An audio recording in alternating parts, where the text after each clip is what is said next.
Right media అంతా కూడా questions అడిగే ముందు జస్ట్ సంజన గారు ఈ ఎక్స్పీరియన్స్ ఎలా ఉంది ఏంటి అనే వివరాలు తెలుసుకుందాం. రైట్ సంజన గారు, బిగ్ బాస్ ఎక్స్పీరియన్స్ మీకు ఏ విధంగా అనిపించింది? Before Bigg Boss and after Bigg Boss మీరు బయటకు వచ్చిన తర్వాత what the differences you have notice?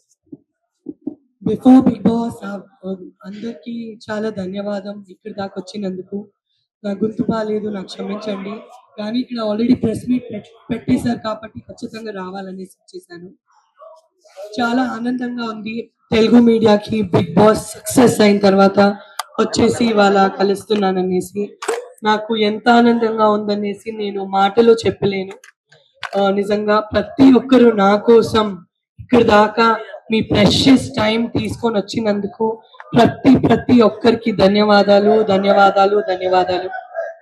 Big boss journey ఒక ఎంతైనా మాట్లాడితే ఇప్పుడు మాట్లాడదాం మొదలు పెడితే రేపు కూడా ఇంత టైం దాకా మాట్లాడొచ్చు. అన్ని విశేషాలు ఉన్నాయి ఎందుకంటే 3.5 months జర్నీ అయి ఉంది అది. అండ్ చాలా ఆనందంగా ఉంది. అక్కడ ఉండే టైం అయితే నాకు నిజంగా ప్రతిరోజు నాకు 1 day 1 year లాగా పోయింది. కానీ అక్కడ నేను చివరి వీక్ దాకా ఏమీ చూపించలేదు. ఎందుకంటే 1 day కూడా 1 year లా ఉందనేసి నిజం చెప్పాలంటే నా హ్యాండ్స్, లెగ్స్ ఇట్లా యాంగ్జైటీలో ఉండే చాలా. బికాస్ నాకు నా పిల్లల్ని వదిలేసి ఉండడానికి అలవాటు లేదు. నా ఫస్ట్ బిడ్డ అయిన తర్వాత కూడా నేను 2 సినిమాలు చేశాను. ఇక్కడ మణిశంకర్ అని సినిమా చేశాను, రిలీజ్ కి రెడీ అవుతుంది. కేరళలో కుండరాండి ఆఫీస్ చేశాను. నేను షూటింగ్ ఇటువైపు ఉంటే నా బిడ్డ ఇటే అటు ఎక్కడో నాతోనే ఉంటాడు. నా అమ్మ కూడా సెట్ లో ఉంటారు. సో అట్లాంటి వాతావరణంలో చాలా కంఫర్టబుల్ గా షూటింగ్ కి ఆల్రెడీ పోవడం మొదలు పెట్టాను. కానీ ఈ యొక్క స్టెప్ తీసుకోవడానికి పోవాలి. ఈ స్టెప్ తీసుకోవడానికి మీ అందరికీ తెలుసు 2020లో నన్ను బలి పశు చేశారు. నేను ఒక ఫిల్మ్ యాక్టర్ కాబట్టి నాకు కొంతమంది తెలుసు. వాళ్ళొక ప్రాబ్లమ్ దొరికిపోతే జస్ట్ బికాస్ నేను ఒక ఫిల్మ్ యాక్టర్ నన్ను లాగి అందులో ఏమి ప్రూఫ్ లేకుండా ఇన్నోసెంట్ అయిన నన్ను పెట్టేసి చాలా ఇబ్బంది పెట్టారు. నా మర్యాద మీద చాలా ప్రాబ్లం చేశారు. నాకు వచ్చే అవకాశాలన్నీ చేంజ్ అయిపోయింది. లైఫ్ అంతా చేంజ్ అయిపోయింది. కాబట్టి I had to take this step. నాకు బిగ్ బాస్ వచ్చేసి అందరిలాగా ఇది ఒక కెరియర్ ఆపర్చునిటీ. ఇంకొక షో చేద్దాం, లేకపోతే ఇది చేస్తే ఇంత డబ్బు వస్తుంది, ఈ డబ్బు కోసం పోయి మేము చేసి వచ్చేద్దామని. ప్రతి ఒక్కరికి బిగ్ బాస్ వచ్చేసి ఒక షో ఆపర్చునిటీ, లేకపోతే ఇంకొక ప్రాజెక్ట్ జీవితంలో ఒక ఆర్టిస్ట్ కి, లేకపోతే ఇంత డబ్బు వస్తుంది చేద్దాము అనేసి. కానీ నాకు వచ్చేసి నాకు పోగొట్టిన మర్యాద నాకు కావాలి. నాకు ఆ పర్టికులర్ లీగల్ ప్రాబ్లం అయిన తర్వాత, ఆ లీగల్ ప్రాబ్లం నుంచి నేను బయట వచ్చిన తర్వాత కూడా కొంతమంది ఆ లీగల్ ప్రాబ్లం అయిపోయింది, ఇంకా కాష్ అయిపోయింది హైకోర్టులో అనేసి చాలా కొంతమంది అది పబ్లిష్ చేశారు. దానివల్లే నాకు చాలా ఇబ్బందిగా ఉండే.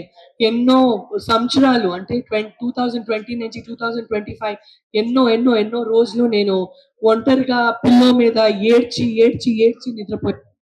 ప్రెగ్నెంట్ కూడా ఉంటే ప్రెగ్నెన్సీలో కూడా నాతో ఇట్లా జరిగింది అనేసి నాకు ఒక మెంటల్ ట్రామా లాగా ఉండే.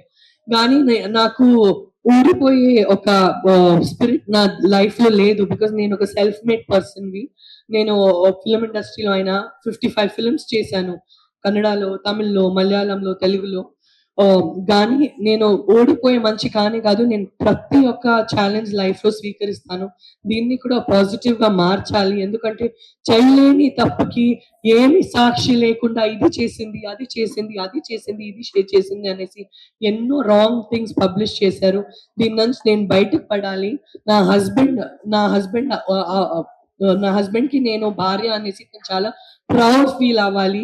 నా హస్బెండ్ ఇంట్లో ప్రతి ఒక్కరు మా ఇంట్లో ఇట్లాంటి ఒక కోడలు ఉంది అనేసి చాలా ప్రౌడ్ ఫీల్ అవ్వాలి. మళ్ళీ ఇంతటికి మోస్ట్ ఇంపార్టెంట్ నా పిల్లలు వచ్చేసి, నా అమ్మ వచ్చేసి ఎంత ఒక పాజిటివ్ మనిషి, ఎంత స్ట్రాంగ్ మనిషి అనేసి తల మీదకి ఎత్తి అసలు చాలా స్ట్రాంగ్ గా బ్రతకాలి సొసైటీలో.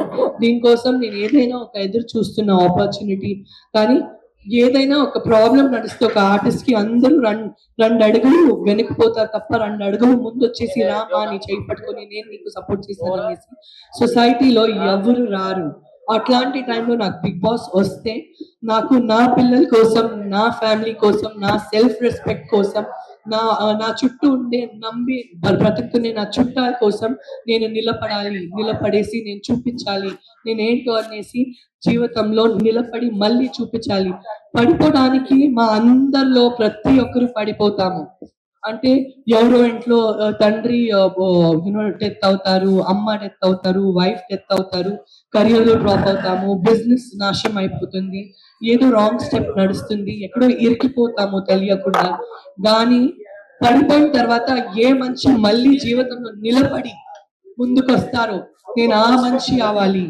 నేను ప్రాబ్లం లో అసలు గాయపడిపోయే మనిషి, అసలు మార్కెట్ నుంచి వెళ్ళిపోయే మనిషి నేను అవ్వకూడదు అనేసి నాకు ఒక చాలా స్ట్రాంగ్ మెంటాలిటీ ఉండే. కాబట్టి నేను నా హస్బెండ్ వైఫ్ చూశాను, ఎట్లా రిజెక్ట్ చేయాలి, పిల్లలు చాలా చిన్నగా ఉన్నారు, రిజెక్ట్ చేసేనా చెప్తే తనకి తెలుసు నేను పడుతున్న బాధ, నేను ఎంత ఏడుస్తాను, మాటలో మాట్లాడుతుంటే ఏడుస్తాను, అసలు సంతోషం ఉండే టైం కూడా ఏడుస్తూ కూర్చుంటాను, నాకు ఇట్లాంటి ఒక అటాక్ అయింది అనేసి, ఇట్లా నాకు బలి పశు చేశారు అనేసి. సో నా ఫ్యామిలీకి దగ్గర నుంచి నాకు చాలా బాధపడేది. ప్రతి వారం ఆడు ఎట్లా ఏడ్చి కూర్చుంటాను అనేసి చూసారు. కానీ ఏడుస్తూ నవ్వుతూ ఏడుస్తాను. అట్లాంటి ఒక బ్రతుకుండేది నాకు 5 years కోసం. కానీ ఆపర్చునిటీ వస్తే నా మనసు పరిస్థితి అర్థం చేసుకునేది నా మొగుడు డాక్టర్ అజీజ్ గారు అండ్ నా మమ్మీ అనిక రేష్మ గారు. నా మరుదులు వచ్చేసి నేను ఇంట్లోనే ఉంటాను. నా మరుదు పిల్లలు 13 మంది అప్పు చెప్పిపోయాను, 2 పిల్లల్ని ఇంట్లో. అండ్ చాలా ప్రేమగా మేము ఒక జాయింట్ ఫ్యామిలీగా ఉంటాము. ఆయన నాకు చాలా బాగా చూసుకుంటాను, నేను ఆయన్ని చాలా బాగా చూసుకుంటాను. దేవుడి గిఫ్ట్ నాకంటే నా ఫ్యామిలీని. అండ్ అది నాకు చాలా వాల్యూ చేసిన ఒక రిలేషన్షిప్ నా లైఫ్ లో. అంటే ఫస్ట్ నేను ఫ్యామిలీనే వాల్యూ చేస్తాను, తర్వాత ప్రతి ఒక్కరిని వాల్యూ చేస్తాను. So this was my journey, this was my back story. అందరూ అనుకుంటారు ఒక అమ్మగా ఎట్లా ఇంత చిన్న కూతుర్ని వదిలేసిపోయింది అనేసి. కానీ నేను పోయింది నా కోసం కాదు, నేను పోయింది నా కూతురు కోసమే, నేను పోయింది నా అబ్బాయి కోసమే, నేను పోయింది మళ్ళీ నా మర్యాద సంపాదించుకొని నేను రిటర్న్ రావాలి అని ఆ ఒక ఉద్దేశం కోసమే నేను పోయాను. చాలా గర్వంగా చెప్తున్నాను, నా చెయ్యాలి ఎంత అయిందో నేను రక్త పెట్టేశాను, అన్ని చెమటలు పెట్టేశాను, కానీ టాప్ 5 వచ్చాను. ఇదే నా గెలుపు. ఇది నా గెలుపు కంటే ఎక్కువ ఇది నా మొగుడు గెలుపు, ఇది నా అమ్మ గెలుపు, నా నాన్న గెలుపు, నా చుట్టాల గెలుపు, ఎవరైనా నా పరంగా నించుకున్నారు ప్రతి ఒక్క ఫ్యాన్ గెలుపు, ప్రతి ఒక్క సపోర్టర్ గెలుపు. మీ అందరిలో చాలా అమ్మలు ఉంటారు, పిల్లలు మళ్ళీ వాళ్ళు పనికి పోలేరు. మీ అందరూ చాలా లేడీస్ ఉంటారు, ఫ్యామిలీ కమిట్మెంట్స్ వల్ల ఒక కెరియర్ ఆడు లీడ్ చేయలేరు. మీరు నన్ను ఎగ్జాంపుల్ గా తీసుకోనండి అని ప్రతి అమ్మకి నేను మోటివేట్ చేస్తున్నాను. ప్రతి స్ట్రగుల్ నుంచి బయటకు వచ్చేసి మీరు మీకోసం నిలబడండి. మీరు నిలబడే రోజు ప్రతి ఒక్కరు మీకోసం చప్పట్లు కొడతారు అనేసి నేను గ్యారంటీ ఇస్తాను. చాలా కరేజ్ గా ముందుకెళ్ళండి, బికాస్ మీరు ఆలోచిస్తే మీరు ఏమైనా సాధించగలుగుతారు అనేసి ప్రతి ఒక్క ఇంట్లో లేడీస్ కి నేను మెసేజ్ చేయడానికి ఇష్టపడుతున్నాను.